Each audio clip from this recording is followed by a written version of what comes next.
the first half of 2011. Occupy Wall Street is the latest example of a broader shift in the manner by which political dissent is expressed and undertaken. While the signature characteristic of activism in the US has long been protest and march, that tactic, though still useful, has taken a back seat to the strategy of occupation. To better understand these shifts, however, we must look beyond North America. With the Arab uprisings that had began in Tunisia in December of 2010 coming to a head in Cairo's Tahrir Square in February 2011, the role of public space took center stage. In May of that same year, with the Arab world now fully developed in the democratic spirit of Tahrir, the wave of dissent that began months before in North Africa swelled to such heights that it found its way north, across the Mediterranean and into Spain.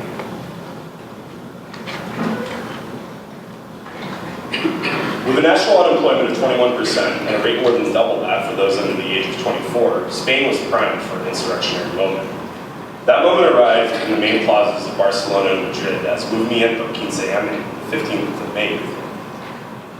The indignados, or the outraged, who comprised the youthful core of 15M, mobilized a week before Spain's national elections, which were to be held on May 22nd.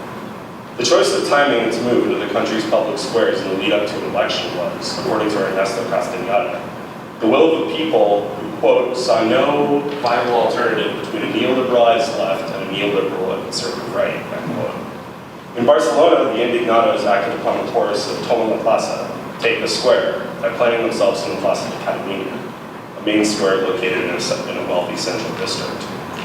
Similar to Occupy's base in the heart of New York's financial district, a mecca of capitalistic success, the uncomfortable but stark locality in which 15M contested the city, quote, reminded Catalans, Spaniards, Europeans, and the world about unemployment, underemployment, poverty, homelessness, and exploitation of migrant labor, end quote, and served as a distinct and effective juxtaposition to daily life, quote, in beautiful, sunny Barcelona. 2 months after the rise of 15M, the countercultural magazine Adbusters sent out the call to occupy Wall Street over Twitter, later professing the action was to be held, quote, in the spirit of the Spanish indignados, end quote. Once Occupy had mobilized in the fall of 2010, the connections and similarities between the Arab Spring, 15M, and other European movements and OWS became even more apparent. While each movement's grievances and characteristics were certainly unique, there was one commonality within this new and increasingly complex wave of global protest, the contestation of public spaces. Occupy first emerged at Zuccotti Park, a relatively small concrete plot in the middle of New York's financial district. Park, which was soon renamed Liberty Plaza by occupiers, is engulfed by both the sheer scale of the massive buildings that surround it, as well as the symbolic weight of what some of the more famous structures in its immediate vicinity have come to represent. Ground Zero lies just 1 block away. The New York Stock Exchange on Wall Street is right around the corner. One might view each occupation as a small incision into the normative social fabric. Each camp represented a revolutionary space in the otherwise pedestrian day-to-day routine of the city's residents. What we accepted as the mundane obligatory cycle of work, school, home, was suddenly uprooted with a newly politicized rupture in our highly ritualized daily existence. The emergence of physical sites of resistance offered an opening into which we had suddenly been bestowed with the agency to escape our supposed obligations and transform the experience of everyday life into an arena bent on bringing about transcendental change. For roughly 2 months in the fall of 2011, encampments in over 1,000 cities maintained 24-hour presences, serving as the epicenter of the respective OWS offshoots. Aside from the obvious benefits of the increased visibility this tactic garnered for the movement, the encampment's unapologetic insistence on maintaining a continuous physical presence in their respective communities runs much deeper than their superficial or symbolic qualities. In fact, this very structure implies a much-needed intervention about how the working class, the 99%, organizes and acts on its own behalf. George Kafentzis asserts that the occupations speak to a necessary dual function of any class struggle. Firstly, they provide a physical site from which individuals can voice grievances, as any mass movement should do. Moreover, the encampments also function as a, quote, site of reproduction of both labor power and the refusal of labor of the irregularly employed or attracted to the movement, end quote. The second point serves as a possible explanation for why Occupy quote, brought together much of the working class, end quote, something the left has struggled to achieve in recent years, although there's certainly much work to be done in this regard. The latter point is contingent on both an insistence on creating resistant spaces in public, as well as a collective rejection of representative politics. In retrospect, both stood as critical pillars in the foundation of OWS. Therefore, on the occasions when the masses flood into city squares, parks, and plazas to demand change of the status quo, as they did in 2011, it is not so much a demand, but a collective rupture rooted in a loss of confidence in the prevailing hegemonic political order, a consensus no-confidence vote on how a people are supposedly represented by ruling class elites, the 1%. In essence, this process represents a group's perceived need to account for themselves politically because they, quote, no longer trust the apparatus of representation, end quote. Instead, actively deciding to place one's body at the center of political life. With a turn towards a body politics, as Consensus calls it, the personal truly becomes the political. The neoliberal city, in which privatization is evangelized and implemented by governments and the corporate interests that line their pockets, can be seen as the continuation of repressive urban planning, put forth by the likes of Haussmann's Parisian Boulevard scheme and Robert Moses' New York initiatives. Conversely, Occupy's reappropriation of Zuccotti reminds us that spaces are defined and shaped by social processes. Their functions are not fixed, nor are they absolute. This notion of space as relative is grounded by the work of David Harvey, who proposes a tripartite division of space constituted in three categories. Absolute space, quote, when space becomes a thing in itself.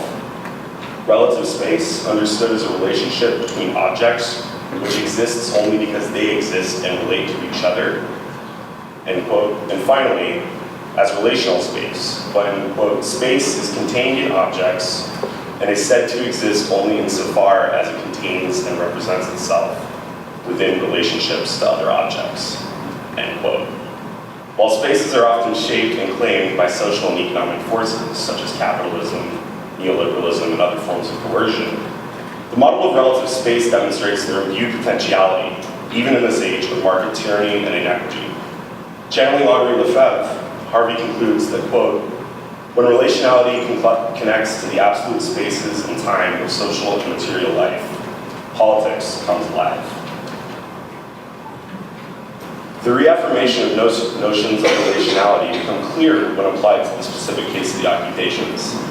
The movement successfully sustained an anti-capitalist mass struggle from the bowels of the symbolic capital of capital by diverting and reshaping the social currents that flow through physical spaces. The occasion of OWS is at once an example of how we are capable of reconfiguring and resisting dominant ideologies in everyday life, but also a rare revolutionary moment spawned in response to an unprecedented consolidation of power. The movement's viral rate of proliferation across the US and then globally is best explained by the convergence of a multiplicity of factors rather than one in particular. A brewing crisis of capital had been percolating in virtually every corner of the globe, and mobilized dissidents that served as precursors to Occupy. This, I assert to radicalize the constituents of the so-called middle class, establishing new lines of solidarity between historically oppressed and historically privileged groups, creating a more representative 99%. Again, something that is certainly a process and much work is to be done. Furthermore, the horizontal and decentralized organizational platform allowed for the structure that was initially deployed in New York to be replicated throughout the world. Therefore, while the political potential of public space can be established through theory and history, a mass movement's rapid spread of influence and activity requires a myriad socio-political phenomena to propel it forward. Spaces, in their most basic function, serve only as conduits in the increasingly complex web of circuitry that underscores the social movement. That said, Occupy's insistence on centering its activity through highly spatial and physical means is perhaps the point from which it separates itself from politically similar but less successful or impactful political struggles. I argue these factors, whether they involve the movement's anarchist tendencies, horizontal organizational structures, or the particular nature of its messaging and communicative practices, are imbricated upon a decidedly spatial domain. Defenses eloquently contextualizes these factors. Quote, The truly subversive intent of the Occupy site is to transform public space into a commons. A public space is ultimately a space owned, opened, or closed by the state. It is res publica, a public thing. Common space, in contrast, is opened by those who occupy it, i.e., those who live in it and share it according to their own rules. The Occupy movement is demanding common spaces where they can live, in order to give body to their political thoughts. This is what the government and Wall Street especially hate about the occupations. They prefigure another way to organize society and to create a new commons. The parliaments and council chambers are temples of absence, while the Tahrir squares of the world are places where a general will is embodied and in action. End quote. This critical distinction of public versus common spaces reveals a dual function viewed in the emergent physicality of resistance. The creation of common spaces is at once a means to address the imminent threat of dispossession faced by many communities who have been ripped of any agency or control over their land. It also serves as a mechanism to expose broader trends of privatization, wealth consolidation, and the anti-democratic mechanisms that allow formerly public spaces to enter the grasp of the few at the expense of the many. 2 years removed from the initial spark of the mass uprisings in the Arab world, in Spain and other European nations, and Occupy in the US, the officious will of the global economic and political cartel remains powerful and determined to quash their detractors. In Egypt, for example, revolutionaries who found success in toppling a decades-old regime through an uncorrupted democratic will have since witnessed the ascent of other establishment political enterprises that filled the subsequent power vacuum. First with military rule, and then with a conservative majority that has, broadly speaking, simply replaced an old flavor of repression with a new one. In Europe, wildly unpopular, headed by the FBI, but also involving an astounding consortium of federal agencies working alongside local authorities. What does this extreme show of state force mean for Occupy? What hidden meaning might be codified into a state apparatus that has been proven to act at the beck and call of private interests? It tells us they are afraid. They are afraid of losing grip on the consenting citizenry from whom the basic mechanisms of liberal democratic hegemony and control function. They are afraid of democracy. Anthropologist and activist David Graeber elaborates, stating, quote, "As the history of past movements makes clear, nothing rifles those running the United States more than the danger of democracy breaking out. The immediate response to even a spark of democratically organized civil disobedience is a panicked combination of concessions and brutality. How else can one explain the national mobilization in the fall of 2011 of thousands of riot cops, the beatings, chemical attacks, and mass arrests of citizens engaged in precisely the kind of democratic assemblies the Bill of Rights was designed to protect, and whose only crime, if any, was the violation of local camping regulations." End quote. It is at once gratifying and frightening to digest this sentiment.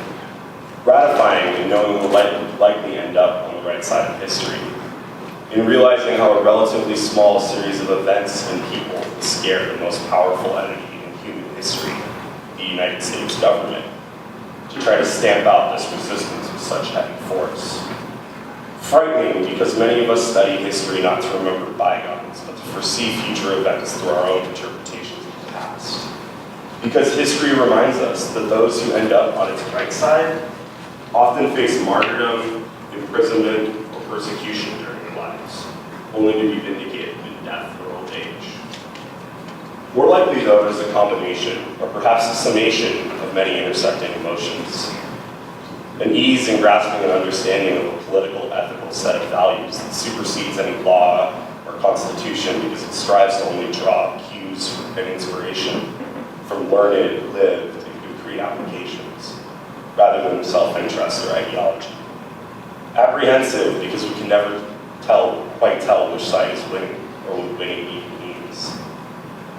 Or overwhelmed, even if optimistically, by the thick haze of unknown that ceaselessly rises from beneath the paving stones on the path towards utopia. Thank you.